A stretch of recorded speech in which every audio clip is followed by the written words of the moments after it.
I wanted to do first with the panelists is talk about the reality of the Arctic. Apart from the romanticized vision that many Southerners have of the Arctic, I'd like you to talk a little bit about the differences between the reality on the ground and what Southerners perceive.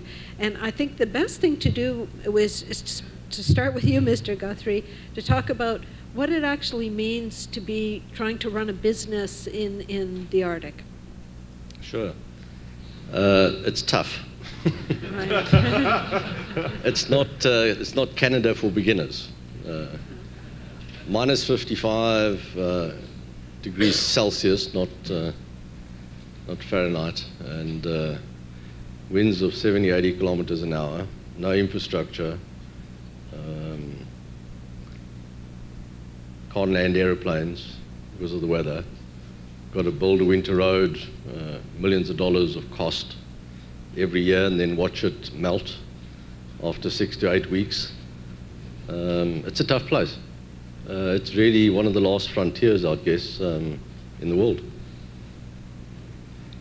But we do it well. We've got 2 mines running, and we're busy building the third one. It's $3 billion worth of investment. So we've taken up the challenge with others, both in Ontario and in Northwest Territories. I think a lot of Southern Canadians don't realize that James Bay is pretty much Arctic conditions. It's pretty rough up there. You've got a 400 square kilometer basin of muskeg, which anywhere else in the world people would call swamp. But we've got some great partners and stakeholders up there.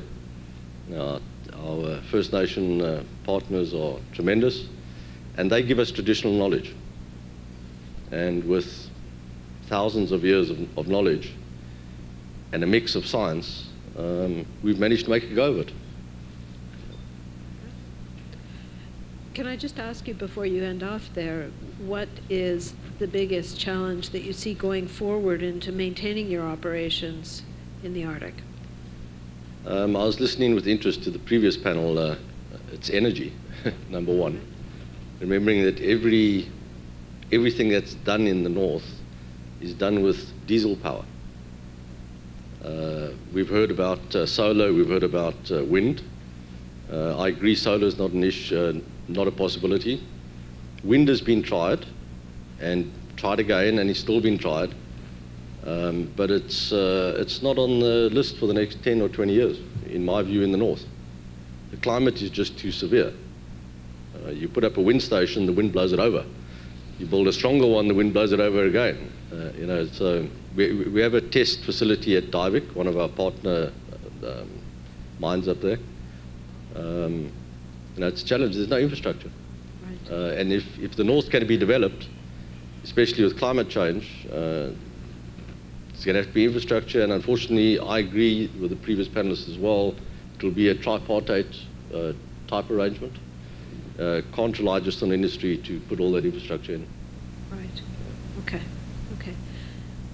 Mr. Smith, when I asked you before about this, well, we were talking about what's the greatest challenge to developing or even living in the Arctic right now, in your point of view?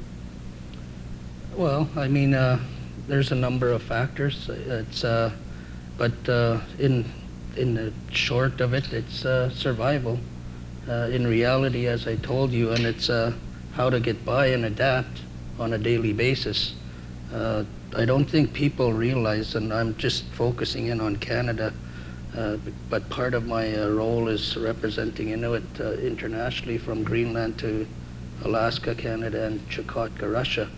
But the experiences and the impacts that we're facing today, are just to get by. I give you an example of some of the communities in the Arctic, and I have to remind everybody that when I say the Arctic, I'm talking about 40% of Canada's land mass alone. And you have to keep that in mind. It took me 9 hours by jet to get here. And that's just from one end of Canada, the northern end, to here. So that's the scale that we're dealing with, and the geography. And I recognize that Canada's Arctic is, I don't like to use the term "its next frontier" because it makes it seem like there's no one living there. We live there. We get by. We deal with the issues and the day-to-day climate issues that Mr. Guthrie's brought up. But on a day-to-day basis, it's how to get by. We have communities in the Arctic that are eroding into the ocean because of the rising water levels, because of the ice is receding, which causes bigger storms to come off of the ocean, which erodes more and more of the shoreline. So we're dealing with this sort of stuff on a daily basis. Don't get me wrong, we welcome development to some degree so that we could at least receive the same day-to-day benefits such as medical services, education, that everybody in southern Canada come to expect on a daily basis as well. Mr. Miller, what are the issues? There's been a great sort of emphasis by the Canadian government and I guess more broadly with the way people are looking at the Arctic on development. You know, the next place where we can go, there's talk about a mineral rush, you know, resources rush. What do you think are the big issues that are going to have to be addressed for that to happen in a sustainable way? Well, I think that the big issues in the Arctic are the fact that there's significant poverty and a lack of opportunity combined with an extremely fragile ecosystem. And you ally those two issues with the fact that climate change has now made resource exploitation much more possible in a way that was exceptionally difficult when De Beers first started in the Arctic.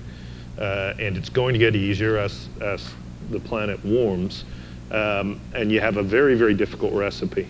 The opportunity, I think, is we have a once-in-a-lifetime chance now to work with Indigenous people, traditional knowledge, the best science, to actually set rules that protect nature and protect the fragile environment, but allow development and resource exploitation where it's appropriate. And as we heard from the previous panel, you know, who were optimistically wishing that various pipelines would happen, what's happened in other parts of the country is we've lost track of those rules. In fact, some of them disappeared. So there's fights now about everything. And I think, you know, it's very clear what's going to happen in the Arctic. There's risk to it as well as the Arctic environment warms, but the first thing we have to do is get those rules right, and there's some precedents. You know, we've worked with De Beers in the past, for example, on the issue of caribou migrations. That may not be a huge concern of everybody in this room, but it should be. It matters tremendously. It matters to people who live off the caribou. It matters to all of us if we exploit resources in a way that means that the caribou won't thrive or may not even survive. Because that's morally, ethically, and I think financially wrong. And we worked with De Beers and reached an agreement that they weren't going to build anywhere that was on caribou migrations. Those kinds of things are possible. And I think the basic attitude has to be, how do we create rules now that include communities in their discussion, that are based on the best science and traditional knowledge, that protect nature, and also ensure that there's going to be an economy that creates prosperity for the people who live there. And that's a difficult conversation, but the good news is if we start now, we can actually have it before there's entrenched interests of business and others already exploiting the resources in the Arctic. Mr. Guthrie, do you think that there's a need for rules in the Arctic, and what sort of rules would you like to see put in place? I would argue there's enough rules at the moment. Right. Between government and governance, I think it's pretty well governed. Yeah. I think the issue is more about developing and understanding what the expectations are of the various stakeholders, and remembering that it's quite difficult in a place like a country like Canada, where in effect you have a government which has a certain way of wanting to do things and changes, and then you have a variety of provinces which are almost counter-government in some areas, wanting to do things differently. Right. And then you mix that into the Northwest Territories, which is consultative style of government. And for business, that becomes a bit tricky because the rules keep changing. So as long as the rules stay the same, business will find a way of working within the rules. So this is, I guess you're touching on interprovincial trade barriers in a way, for starters. But let I'm me trying to be diplomatic with this. Don't be diplomatic. You're among friends here, and some media. It's hard to respond to diplomatic comments as well. So. Well, give it a go. Yeah. Well, De Beers has an admirable track record, so my comments aren't about De Beers, but you know, for example, as we've seen from the Globe this week in a study that WWF was part of, the polar bear is at risk, and polar bear habitat's at risk in some parts of the Arctic. Others it's doing okay, but in some parts it's seriously at risk because of climate change. How are we going to address that? Well, one of the ways to address it is to create some areas where we ensure that as the ice melts, that there'll still be some habitat that they're allowed to use, and it might mean saying in those areas there's going to be no mining. Those kinds of rules are important. Another piece of work that WWF is doing, there's the potential now for deep sea oil drilling in the Beaufort Sea.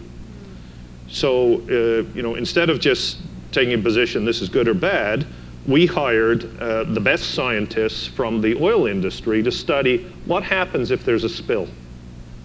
And what happens is the oil flows to Russia. And what also happens is if you use dispersants, which is a common way of cleaning up, that's promoted by a lot in the oil patch, it pushes the oil down and it goes into the place where there's the most natural feeding grounds for belugas and fish. So you're immediately having a huge impact on an important part of people's lifestyle, let alone the habitat there. And there need to be very strong rules about that. The National Energy Board has some. They're being challenged right now by Chevron and Imperial Oil. And we're intervening to say these rules matter. It's those kinds of things I'm talking about. And I just want to add one thing. There has to be allied to it a way to ensure that there's some prosperity for the local communities. Because if you don't ensure that, you know, we're not going to address some of the issues that Duane raised. You know, so is that low impact fisheries? Can we expand those? You know, is it trying to find a solution to the black snow from diesel in small scale renewables in communities? Those kinds of ideas have to be explored to help people achieve some ability to live in dignity. Yeah, I just if I can point out, there's very strict processes already established. I have to remind everybody that for the 4 Inuit regions that cover 40%, you know, of Canada, basically all of the Arctic except for the Yukon where Inuit reside, we have modern-day treaties with the federal government already, and there are established processes in regards to how development can occur. There's co-management processes to ensure the sustainability of the various wildlife is in place. When I say co-management, it's the government and the Inuit sitting together in this case.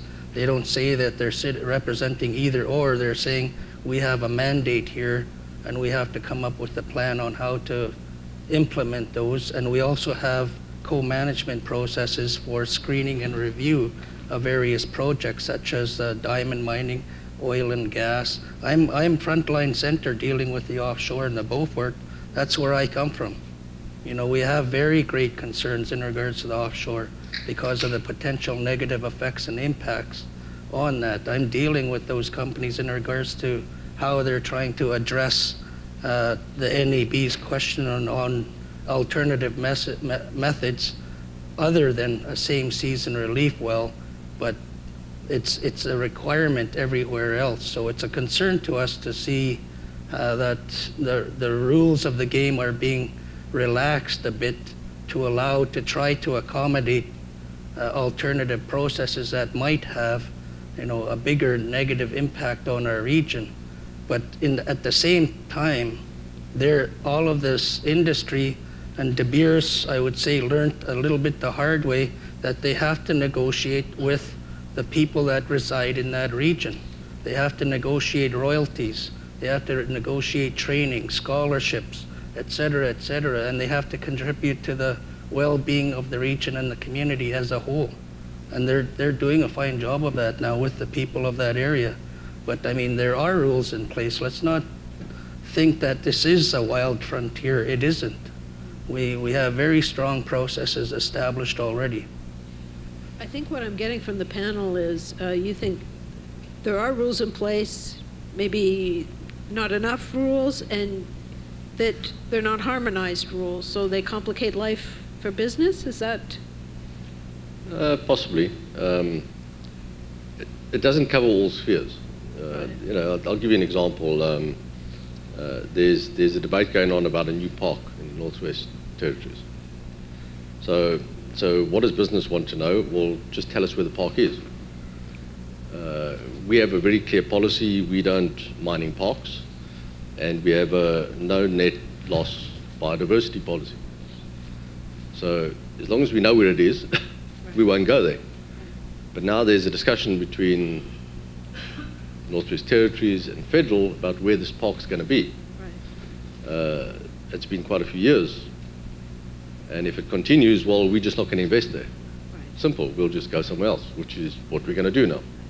So it's that type of issue. Right. We just want to know what the rules are. So too much talk in that particular area? Well, possibly the parties aren't actually talking. Maybe they're talking past each other. Right. They need to sit around the table and actually resolve it. Right. And that's not happening right now. So. I hate to bring everything back to the price of oil, but I'm wondering if the drop in the price of oil, the global price of oil right now, will have any impact on how fast development will proceed in the Arctic. No? Have you got... I don't really... I don't have a view on that. De Beers may have more because, as Duane and Tony have outlined, there's significant costs, very significant costs, well beyond energy. I just want to say clearly, I'm not suggesting there have to be more rules. I just think the environmental standards are critical, and Duane's quite right. There are some good processes driven by local communities, and it's our perspective to work with the local communities on these issues because it's where they live, it's their community.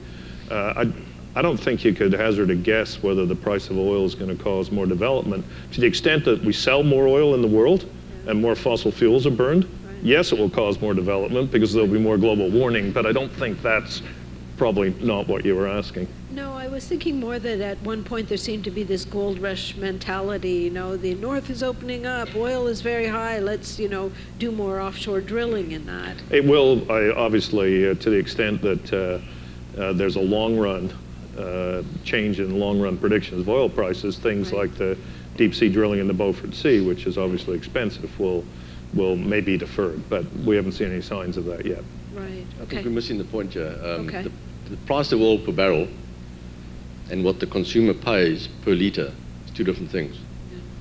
So if one looks at our cost of usable diesel, drops 1 cent, maybe a litre. Right. So there's no big drop in the price.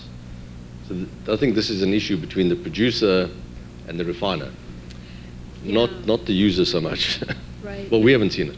Oh, okay. No, I didn't explain myself very well. I was talking more about sort of this general approach that because oil and the price of gas at one point was quite high, that it made drilling and prospecting in the Arctic, drilling actually, and exploration up in the Arctic more attractive to people. But once the price dropped, there'd be fewer people wanting to go up there and develop, so fewer infrastructure being built, and I was testing that theory out on you. I think I died there. Okay. Okay. I think I've gone as far as I can on the Arctic, and I again would like to open up the floor to questions. We have a very diverse panel here that could answer on many aspects of it. So are there questions from the audience? Yes. Gentleman right there. Mohsen Murtada with Coal Engineering. I have a yes-no question to all three members of the panel, and it's very straightforward. And I'd like to start with Mr. Smith. So if you're made king one day, weighing the advantages and the disadvantages of mining in the Arctic, would you oppose or endorse mining in the Arctic? And you want a yes or no answer? Yes. That's the answer. You just can't give a yes or no. Like I said, the Inuit have a process in place. We welcome development. We have processes in regards to how development can proceed at a stage that ensures that there's meaningful benefits that remain for the people of the region as well as nationally. The Canadian government still collects its royalties and taxes as well, but then we want to make sure that we're meaningfully engaged, involved, and are a part of that development at a process that can sustain itself, because we've seen too many times in the past that development is enhanced to exploit the resource as quick as it can, and the reason is cost. But for us, we want to see that maximized to the extent that it's benefiting everybody, including industry itself. But I mean, like I said, it depends on how development is to proceed. I mean, I organized a Circumpolar Inuit Resource Summit to bring all our Inuit leaders from the 4 countries together, because I recognize the Arctic is changing quite rapidly. And as Mr. Miller has said, it's opening up.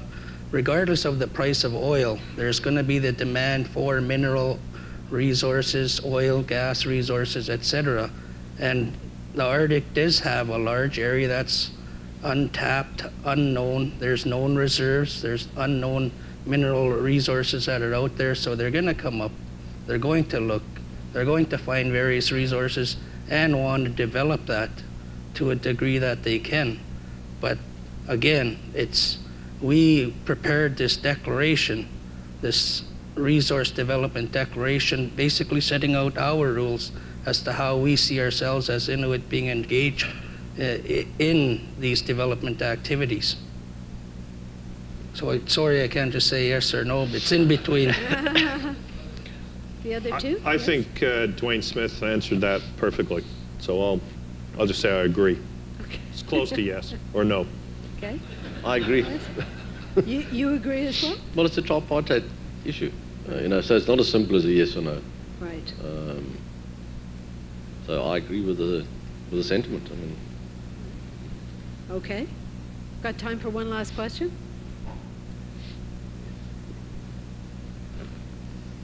Over there at the table there.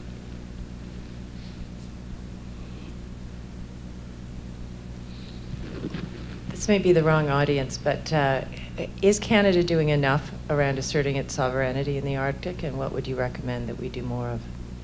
Oh, that's interesting. Why don't we go down? Pass. Pass. Okay, we've got a pass. I have no idea. Well, I mean, you're asking opinions now, but I mean, in regards to the commitments that Canada has made over the last decade or so, us that live in the Arctic have remained to see some of that come to reality. And you're well aware of a lot of those yourselves. I mean, in regards to the icebreakers, the ships, I'm not sure if Canada is waiting for the ice to be gone so they don't need to build the icebreakers, but I mean, you still need them. And I mean, the Coast Guard that services all of Canada's Arctic, it's a very aged fleet by itself. It's 40 years, is the youngest ships that they have out there. So they need to re-look at the capacity and the infrastructure that they have in a real scale. And I touched on the education that is delivered, the health services, we just want to see the same that's delivered across Canada throughout the Arctic, as well as food security. And when I say food security, I don't just mean a can of beans at the store. I'm talking about what Mr. Miller has referred to. The ecosystem is a very part of our culture and our nature, and we depend on sustainable use of the ecosystem because we're a part of it. So if something negative is affecting that, then it's affecting us as a people as well, and it affects on society as a whole. So they have to do more in regards to ensuring they're meeting these needs as well. Just to pick up on what Mr. Smith said, I think Canada historically has done some interesting things. For example, when the Arctic Council was founded, it was Canada's idea that there would be representation from Inuit and Indigenous peoples around the Arctic. And that was groundbreaking at the time, incredibly groundbreaking, and I think has Still is. still is, yes, there's very few international fora that have that kind of approach. And that's something that came from Canada, and I think that gave us an important stake in the Arctic that perhaps is not directly about sovereignty, but really was a big international statement. The second thing is we do have some ideas about what the government can do around nature and the environment to help protect sovereignty. So we're working, for example, with FedNav, which is a really important shipper. There's going to be more shipping as the ice disappears. And we're working with them on environmental standards about things like ship strikes of whales. And this isn't about rules, it's about business practices to minimize the impact on a fragile ecosystem. There's also the need for some kind of protected place for polar bears. And we have to work with the local people to figure out what works. But if the government said, this part of the Arctic is a national park or a refuge or something that the local people were happy with, it would make a very big statement, particularly if it was the entrance to the Northwest Passage. That would be a way that Canada could say, this is ours.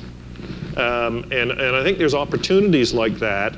If we actually don't just ramrod development through, we take our time collectively to think about all of the needs and have the kind of conversation that's been referred to as tripartite, and start from that perspective. Some of these ideas can percolate up, and they are subtle ways of quite dramatically asserting sovereignty. And it's my view that there would be quite a few of that kind of thing that we could do in the Arctic that would help establish our presence in a way, a stronger way than we do now.